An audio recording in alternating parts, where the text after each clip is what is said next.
علماء کرام کے تازہ بیانات کے لیے اس چینل کو سبسکرائب کریں اور بیل آئیکن پر کلک کریں۔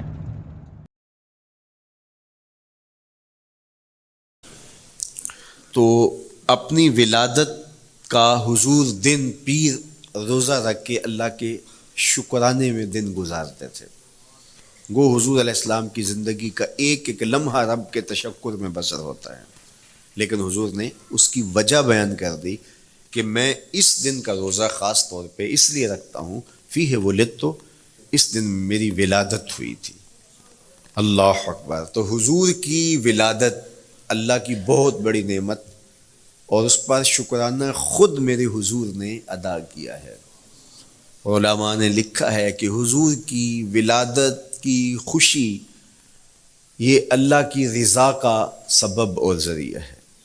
آپ نے سنا علماء سے کہ دین کا سب سے بڑا دشمن جس کا نام لے کے مذمت کی گئی وہ ابو لہب ہے۔ پورے قرآن میں کسی اور کافر کا ابو جہل کا نام بھی نہیں، عتبہ عتیبہ اور امیہ کا نام بھی نہیں ہے، لیکن نام لے کر کے مذمت اگر کسی شخص کی گئی وہ تو ابو لہب کی گئی۔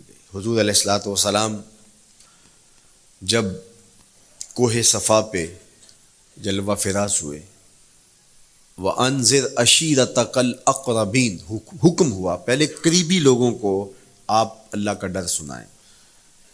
تو حضور علیہ السلام نے قریبی لوگوں میں محنت کی، تو قریش کو، صنادید قریش کو، بنو ہاشم کو بلایا اور بلا کہ حضور نے ایک بات کہی کوہ صفا پہ کہ اگر میں تمہیں کہوں اس پہاڑ کی دوسری جانب سے ایک لشکر آ رہا ہے جو تمہیں کچل دے گا تو کیا میری بات مان لو گے؟ تو انہوں نے کہا اگر نظر نہ بھی آیا تو ہم کہیں گے ہم اندھے ہیں، آپ سچے ہو، ہماری نظروں کو پھیر لگ رہا ہے، آپ جھوٹ نہیں بول سکتے، ہم نے 40 سال آپ کے شب و روز دیکھے ہیں، تو کیسے ہم یہ گمان کر لیں؟ تو حضور نے فرمایا اگر میری ذات پہ اتنا یقین ہے تو مان لو اللہ ایک ہے۔ تو ابو لہب سب سے پہلے بولا تبا لک ھنالک سائر الیوم الہذا جمعتنا، معاذ اللہ، کہ آپ کا معاذ اللہ ہاتھ ٹوٹ جائے، آپ نے اس لیے ہمیں جمع کیا تھا؟ تو اللہ تعالیٰ جل شانہ نے اس کا جواب دیتے ہوئے ارشاد فرمایا تبت یدا ابی لہب وتب، ظالم تیرے دونوں ٹوٹ جائیں، ظالم تیرے دونوں ٹوٹ جائیں۔ تو ابو لہب کا نام لے کے مذمت کی گئی، لیکن یہ بدترین کافر جب حضور کی ولادت ہوتی ہے تو اس کی لونڈی سویبہ اس کو جا کے خبر دیتی ہے کہ تیرے مرحوم بھائی کے گھر بیٹا پیدا ہوا ہے۔ تو یہ بہت خوش ہو گیا، اس لیے نہیں کہ نبی تشریف لائے ہیں، اس لیے کہ میرے مرحوم بھائی کے گھر میں چراغاں ہوا۔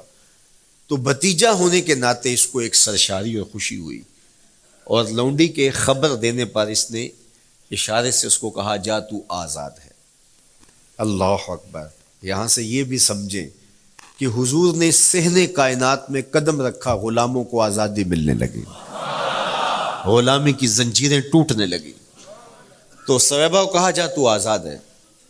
خیر ابو لہب کی ساری زندگی آپ کو پتہ ہے، لیکن جب مر گیا تو حضرت عباس رضی اللہ تعالیٰ عنہ کو خواب میں ملا۔ انہوں نے کہا سنا کیسی بیت رہی ہے؟ اس نے کہا سخت مشکل میں ہوں، ڈاڑھی تکلیف ہے، حضور کی مخالفت بڑی مہنگی پڑی، لیکن اتنا ہے کہ جب پیر کا دن آتا ہے جس انگلی سے اشارہ کر کے لونڈی کو آزاد کیا تھا اس سے ٹھنڈا اور میٹھا مشروب بھی ملتا ہے اور عذاب میں بھی کچھ کمی ہوتی ہے۔ شارح مسلم امام نووی کے استاد امام ابو شامہ، جو بہت بڑا نام ہے حدیث میں، وہ فرماتے ہیں جب ایک کافر کو حضور کو نبی سمجھ کے نہیں بھتیجا سمجھ کے خوشی کرنے کا بھی صلہ ملتا ہے، تو ایک مومن جو حضور کا غلام ہے اور حضور کو امام اور مقتدا اور نبی رسول اور محبوب سمجھ کے خوشیاں کرتا ہے، اس کو اللہ کتنا کچھ عطا کرے گا۔ دوستاں را کجا کنی محروم، تو کے بعد دشمنا نظر داری، جب تو دشمنوں کو اتنا دیتا ہے تو دوستوں کو کتنا عطا کرے گا۔ تو حضور کی آمد پر مسرت کا اظہار، بشاشت کا اظہار، یہ اہل ایمان کا طریقہ رہا ہے۔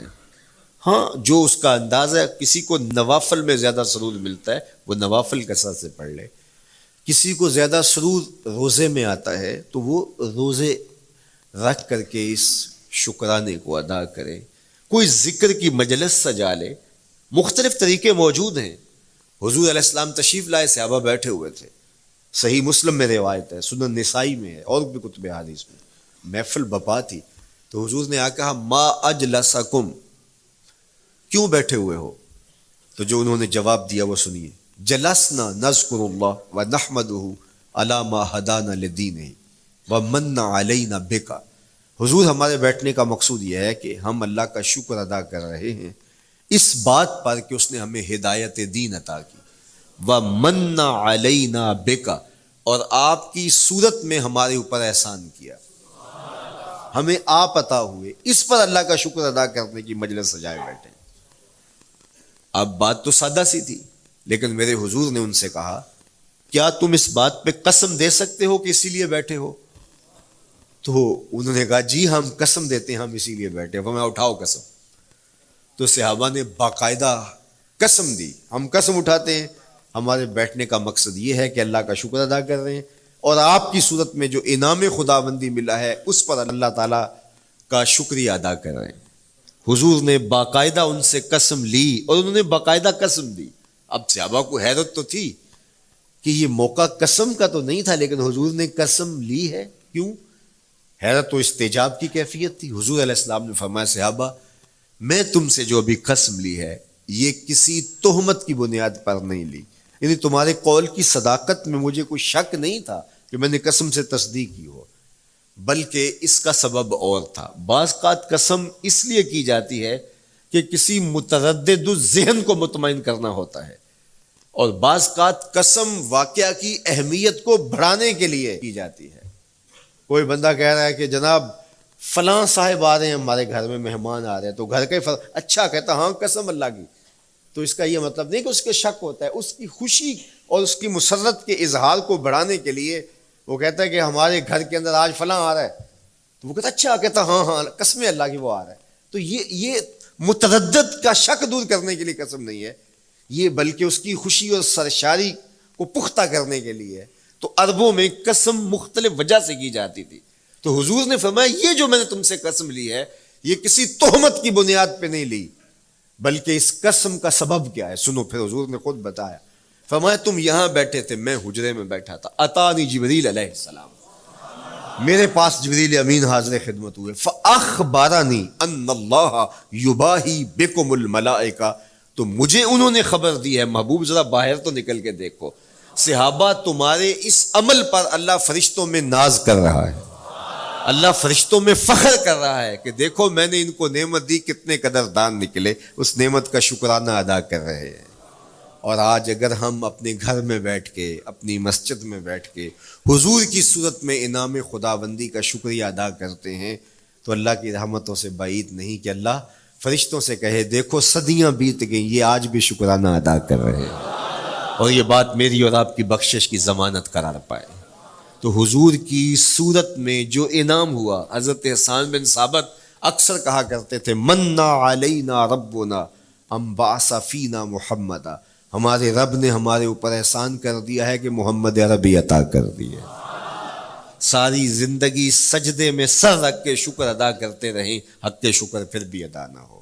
میں تو کہا کرتا ہوں ہمارے بدن پہ اتنے بال نہیں ہیں جتنے رسول اللہ کے احسانات ہیں، ہمارا بال بال قرض رسالت میں جکڑا ہوا ہے، ساری زندگی ان کے گیت گائیں۔ میں ایک رات کے میلاد کا صرف قائل نہیں ہوں کہ ایک رات میلاد کر لو اور پورا سال چھٹی، ساری زندگی حضور کا نام جپو، ساری زندگی